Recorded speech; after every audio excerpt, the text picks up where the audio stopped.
Warning. Warning. You are entering a territory far from your safe space. You must turn back now, or you will become informed.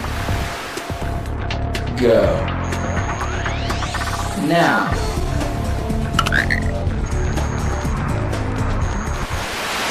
A 17-year-old drives his car into the side of a school. Something hit the building, a car hit the building. Students and staff nearly hit by the speeding car. He narrowly missed us by just inches. Tonight, his father talks to NBC2 about his son's deadly drive. I noticed that he was upset, and he has not been like that in a while. We have team coverage tonight piecing together this crash. NBC2's Levi Ismail spoke to the teen's father about a disturbing discovery on his computer. But first, we begin with NBC2's Cristina Mendez with the latest developments in the crash.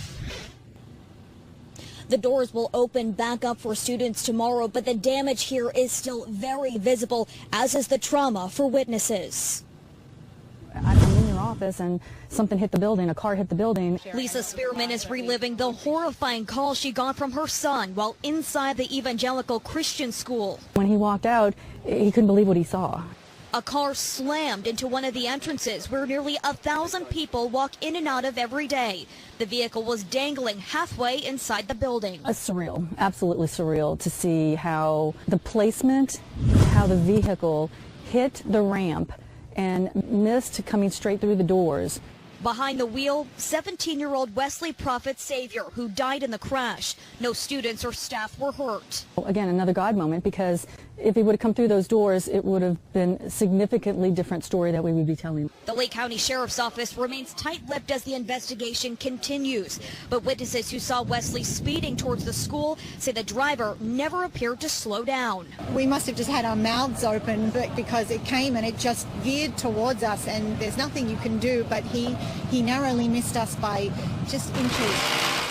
Tonight, construction crews are working to install 2 walls to stabilize the building and cover up the gaping hole, gearing up to start school tomorrow. But this campus is, just solemn because of what happened yesterday. ECS is excusing all absences tomorrow for students who need a little extra time processing what happened here, and it will take another day or two to figure out how much this damage will cost. Live in Lake County, Cristina Mendez, NBC2.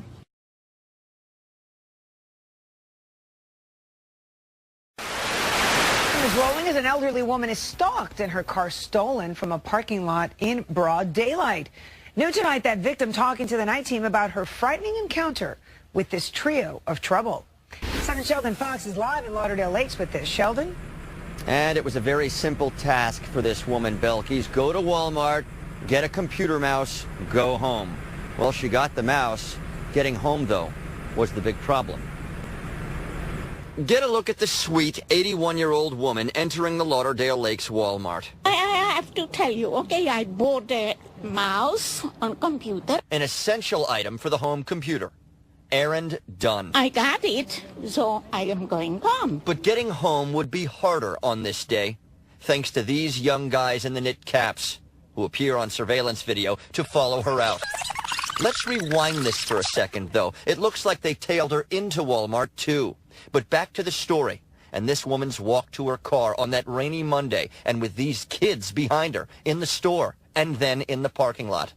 As she gets near her Toyota, the group of 3 closes in. She tells us one of them pulls a gun and barks, "Give me the key." She does, and so they get in, then back up, so recklessly that they almost hit her, and they drive off.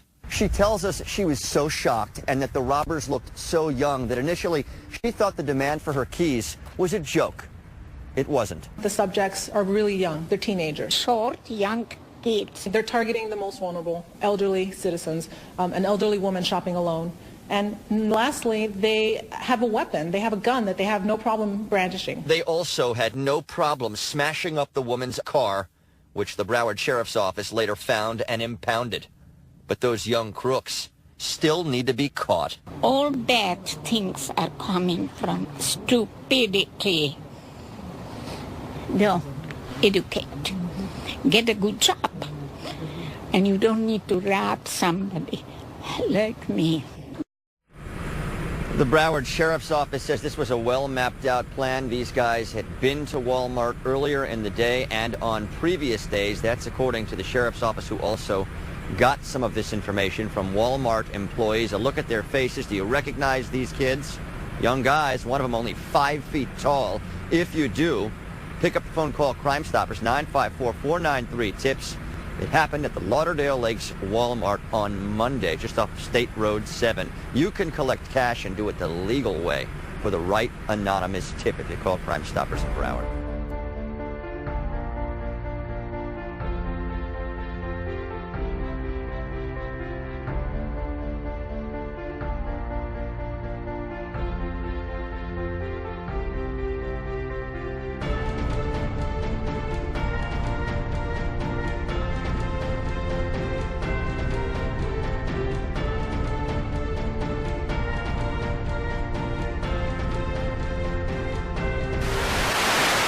Stabbing a Raleigh woman in a grocery store parking lot faced a judge for the first time today. CBS North Carolina's David Hurst was in court, and he's live with what charges the suspect faces. David? Sean, the judge declined to lower the $200,000 bond for Quan Brown this afternoon, Quan Dixon this afternoon. He's facing assault charges as well as kidnapping and robbery charges in this case. Police took him into custody on Monday, less than a week after officers say he stabbed a woman several times while robbing her in a Food Lion parking lot. Dixon is accused of stabbing the 36-year-old woman with a knife 3 times in the head and 3 times in the back. It's not known if this was a random act, but a police report reveals the man stole 2 cell phones and $300 worth of cash from the woman. Does she need an ambulance? Yes, she does. She's bleeding very badly. Was he by himself? From what I saw, yes. I was told that he was across the street behind a red truck, and then he came out and then he ran afterwards. And the victim's family did not come to court today, but the woman's boyfriend tells me she is out of the hospital and recovering from her injuries. Reporting in Wake County, I'm David Hurst, CBS, North Carolina. And a man has been arrested accused of robbing a Goose Creek McDonald's at knife point. Goose Creek police say Lockwood Anderson told an employee that there was an issue in the bathroom. And when he came back to the counter, he reportedly had a knife wrapped inside of a jacket and demanded money. He ran away without getting anything, though. He's currently awaiting a bond hearing.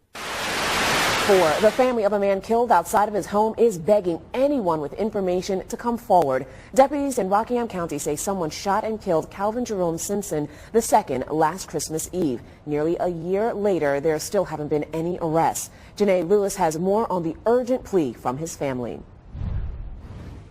Because CJ was our only child. So please, if anyone has any information that can arrest this person and get this person off the street, because God knows I don't want any other family to have to go through what we're going through now. So please come forward. Please find it in your hearts to come forward to help us. Heartbroken parents begging for answers in the death of their son. Rockingham County deputies say 26-year-old Calvin C.J. Simpson II was shot and killed outside his Reedsville home last Christmas Eve. It's a day the family will never forget. Made even tougher that nearly a year later, no one's been arrested. This plea is for someone who has never felt this pain before. To wake up on Christmas Eve and get a phone call that your loved one is no longer with you is the toughest thing I've ever experienced in my life. Deputies say it makes their job harder when people who know something don't say something. They believe that's the case in Simpson's death.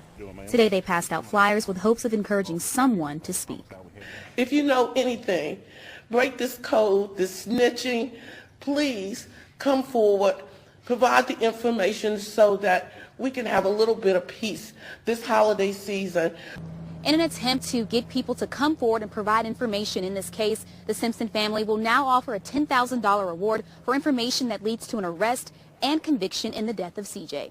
Reporting in Reedsville, I'm Janae Lewis, WXII 12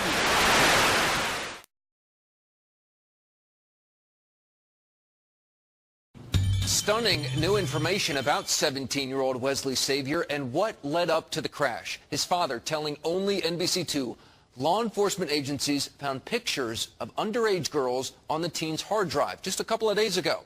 NBC2's Levi Ismail spoke to Wesley's father, who fears that investigation is what caused his son to snap. Wesley's dad tells me he confronted his son about pictures of young girls on his cell phone he says could have gotten anyone in trouble. That was 2014, years later, and somehow police got their hands on the phone, launching an investigation just hours before the crash. Wesley's savior took his final breaths in a school unfamiliar to him. To anyone else, it's sudden. Not to his father. It didn't happen quick. There are more boxing trophies than photos of the family in the living room. It's been a way to channel frustration for the 17-year-old with a history of violent outbursts, his father says, stemming from mental health concerns. He has not been like that in a while. So I guess it was the investigation they were conducting that really set him off. Wednesday night, Savior's body is found inside a car that crashed into Evangelical Christian School less than 24 hours earlier. Fort Myers Police, the Sheriff Department. All here to claim an external hard drive belonging to the teen hidden in the attic, containing images of, quote, young girls. I told him, I said, you can get me in trouble. Law enforcement took the hard drive, but Dad says he confronted his son in 2014 about the same photos. I grabbed it from him. That's my son. And I believe that's where it should have stopped. I don't think I should have called the police on my son, being the age that he was. Lee County deputies will only say an investigation is ongoing, while Fort Myers police declined to comment. No charges have been filed, but for this grieving family, it's nowhere near closure. I think the first step is for them to try to block these things from get to these children. Neither the state attorney's office nor the Florida Department of Law Enforcement say they had an active investigation into Wesley.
And as always, thank you for watching. If you like this video, please consider subscribing. Also follow us on the usual media for more interesting information like this.